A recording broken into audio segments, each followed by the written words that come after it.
మన ఆంధ్రప్రదేశ్లో కాకుండా దేశం మొత్తం జమిలీ ఎలక్షన్ పైన చర్చ నడుస్తుంది. ఈ పార్లమెంట్ సమావేశంలోనే ఎండింగ్లో బిల్లును ప్రవేశపెట్టచ్చు. అయితే ఆంధ్ర రాష్ట్రంలో ముఖ్యంగా వైసీపీ జమిలీ ఎలక్షన్స్ వస్తున్నాయి, జాగ్రత్తగా ఉండండి అని చెప్పేసి అధికార పక్షాన్ని హెచ్చరించడం జరుగుతుంది. ఈ నేపథ్యంలో చంద్రబాబు నాయుడు గారు నేను మాట్లాడుతూ జమిలీ ఎలక్షన్స్ వస్తాయి కానీ 2029లో వస్తాయని చెప్పుకొచ్చారు. ఆయన ఆ మాట అన్న తర్వాత ఆయన ఎవరైతే సానుభూతి పరులు ఉంటారో, మీడియా ఉంటుందో, యూట్యూబ్ ఛానల్స్ ఉంటాయో, వీళ్ళందరూ ఏంటంటే 29లోనే వస్తాయి అని చెప్పేసి కొన్ని కారణాలు చెప్పుకొచ్చారు. పార్లమెంట్ ఎలక్షన్స్ ఏవైతే ఉన్నాయో జనరల్ ఎలక్షన్ జరిగేటప్పుడు ఆంధ్రప్రదేశ్తో పాటే జరిగాయి కాబట్టి 2029లోనే ఎలక్షన్స్ వస్తాయి. నరేంద్ర మోడీ 3 ఏళ్ళు 4 ఏళ్ళు పదవిని ఎందుకు త్యాగం చేస్తారని చెప్పేసి వీళ్ళు చెప్పుకొస్తున్న మాటలు. అయితే వాళ్ళ ప్రకారమే మాట్లాడుకుంటే, ఎందుకంటే ఇవతల వైసీపీ కానీ ప్రతిపక్షాలు కానీ ఇక్కడ మాట్లాడుతున్న మాట ఏంటంటే 2026-27లో జమిలీ ఎలక్షన్స్ వచ్చే అవకాశాలు ఉన్నాయి కాబట్టి ఒళ్ళు దగ్గర పెట్టుకొని పాలన చేయండి, అక్రమంగా కేసులు పెట్టి లోపల వేయొద్దు, సంక్షేమ పథకాలు అమలు చేయండి, అభివృద్ధి పైన దృష్టి పెట్టండి కానీ ప్రతిపక్షాన్ని తొక్కే ఆలోచన పెట్టుకోవద్దు, ఇలాంటి మాటలన్నీ చెప్పడం జరుగుతుంది. ఒక పక్క టీడీపీ సానుభూతి పరులు అవ్వచ్చు, కూటమి సానుభూతి పరులు అవ్వచ్చు, వాళ్ళు చెప్పే వెర్షన్ ఒకటి ఉంది. సో జమిలీ ఎలక్షన్స్ అనేవి ఎప్పుడు రాబోతున్నాయి? వైసీపీ చెప్పినట్లు, లేదనుకుంటే నేషనల్ మీడియా చెప్పినట్లు, జాతీయ స్థాయి నాయకులు చెప్పినట్లు 2026-27లో వచ్చే అవకాశం ఉందా? లేదనుకుంటే ఆంధ్రప్రదేశ్లో ఉన్న చంద్రబాబు నాయుడు చెప్పినట్లు, లేదనుకుంటే ఎల్లో మీడియా చెప్పినట్లు కానీ, లేదంటే కొన్ని యూట్యూబ్ ఛానల్ చెప్పినట్లు కానీ 2029లోనే జమిలీ ఎలక్షన్స్ వస్తున్నాయని విశ్లేషిస్తే, జమిలీ ఎలక్షన్స్ అనేవి 2024లోనే నరేంద్ర మోడీ గారు అధికారంలో రాగానే చెప్పుకొచ్చిన మాట. నిజంగా 2029లో తేవాలనుకుంటే ఈ రోజు చెప్పాల్సిన అవసరం లేదు. 2027లోనే 28లోనే చర్చించుకుంటే అయిపోయే పరిస్థితి. ఇది దీనికోసం ఏదో 4-5 సంవత్సరాలు పెట్టే ప్రాసెస్ కాదు ఇది. ఏ బిల్ అయినా అంతే. అదొక పాయింట్.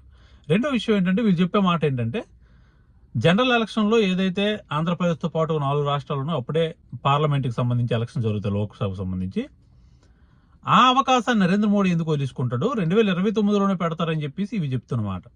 ఇప్పుడు అలా అనుకుంటే 2026-27కి సంబంధించి కొన్ని రాష్ట్రాలతో జరిగితే సుమారుగా 220-230 సీట్లు ఒకేసారి జరుగుతాయి. అంటే ఆ లిమిటేషన్స్ ఉన్న స్టేట్లు జరుగుతాయి. వీళ్ళు ఎందుకు త్యాగం చేస్తారో నరేంద్ర మోడీ కోసం, వీళ్ళు ఎందుకు త్యాగం చేస్తారో బీజేపీ ఏదైతే సంస్థాగతంగా జమిలీ ఎలక్షన్ తెచ్చుకుందో దానికోసం. ఇప్పుడు తమిళనాడు అవ్వచ్చు, మిగతా రాష్ట్రాలు ఉన్నాయి, ఢిల్లీ అవ్వచ్చు, ఇలా కొన్ని రాష్ట్రాలు ఉన్నాయి. వీళ్ళు ముందుగానే జరిగిపోద్ది. ఏ పార్టీ అధికారంలో లేకుండా అలా ఒక 1 year పాటు, లేకపోతే 8 నెలల పాటు ఉంచుతారా వీళ్ళు, లేదా 2 ఏళ్ల పాటు ఉంచుతారా వీళ్ళు ఇలాగా? లేదనుకుంటే మళ్ళీ వీళ్ళు ఎలక్షన్ జరిపి మళ్ళీ వెంటనే 6 నెలల తర్వాత ఎలక్షన్ తెచ్చే అవకాశం ఉంటుందా? తర్వాత నరేంద్ర మోడీ పదవి పోతుంది అనుకుంటే, వాళ్ళకి ఆ కాన్ఫిడెన్స్ ఉంటేనే, వాళ్ళకి ఆ నమ్మకం ఉంటేనే, మళ్ళీ వస్తామన్న ఆలోచన ఉంటేనే జమిలీ ఎలక్షన్ పోతారు. లేదనుకుంటే 2029 సాధారణ ఎలక్షన్ లాగే జరుగుతాయి. వాళ్ళకి కాన్ఫిడెన్స్ ఉండొచ్చు, బహుశా ఒక నిర్ణయం తీసుకున్నామని నరేంద్ర మోడీ ముందుకెళ్ళిపోయినప్పుడు వెనక తగ్గే స్వభావం కాదు అయింది. ఆ ఆలోచనతోనే వస్తే మనం వస్తామన్న ఆలోచనతో వాళ్ళు 2029లో జరగాల్సిన ఎలక్షన్ 2027లోనే ప్లాన్ చేయొచ్చు. కానీ ఆంధ్రప్రదేశ్లో పరిస్థితి కాదు. ఆంధ్రప్రదేశ్లో ఆ పరిస్థితి నడవట్లేదు. ఇప్పుడు వచ్చిన 6 నెలలకో 7 నెలలకో తీవ్ర వ్యతిరేకత వచ్చింది కాబట్టి టీడీపీ పార్టీ భయపడుతుంది. అందుకే 29 అంటుంది. కానీ నరేంద్ర మోడీ పదవిని త్యాగం చేయాల్సిందే. బీజేపీ జమిలీ ఎలక్షన్ అనేది ఒక చరిత్రాత్మకంగా తెస్తున్నారు కాబట్టి త్యాగం చేయాల్సిందే.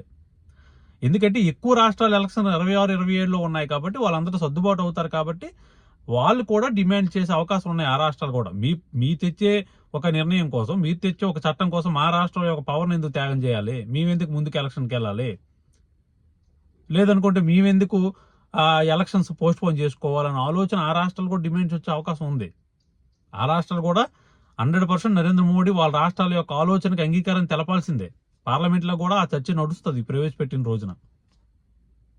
సో ఏంటంటే, టీడీపీ చెప్పినట్లు లేదా చంద్రబాబు నాయుడు చెప్పినట్లు 29 ఎలక్షన్స్ ఉండవు. జమిలీ ఎలక్షన్ జరిగితే 2024లోనే పార్లమెంట్లో ఎండింగ్ సెక్షన్స్లో ఇవి జరుగుతాయి కాబట్టి దాని తర్వాత స్టాండింగ్ కమిటీ పంపుతారు. ఆ తర్వాత రాష్ట్రాలతో కూర్చొని పెట్టి మాట్లాడిన తర్వాత 2026-27లోనే జమిలీ ఎలక్షన్స్ వచ్చే ఆలోచన ఉంది.